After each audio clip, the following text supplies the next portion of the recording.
अत्यधिक दबाव है।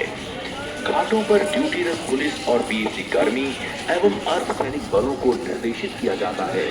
कृपया श्रद्धालुओं एवं स्नानार्थियों को व्हिसल बजाकर लाउड व्हीलर के द्वारा जल्दी डुबकी लगाने, घाट खाली करने एवं अपने गंतव्य को प्रस्थान करने के लिए अनुरोध करें, प्रेरित करें।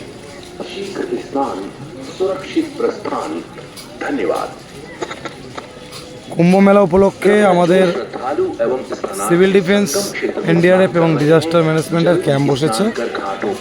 এখন ভোর 5টা বাজে, তাই হয়তো আমি আপনাদের ভেতরে গিয়ে দেখাতে পারলাম না। ঠিক আছে, গেট বন্ধই রয়েছে।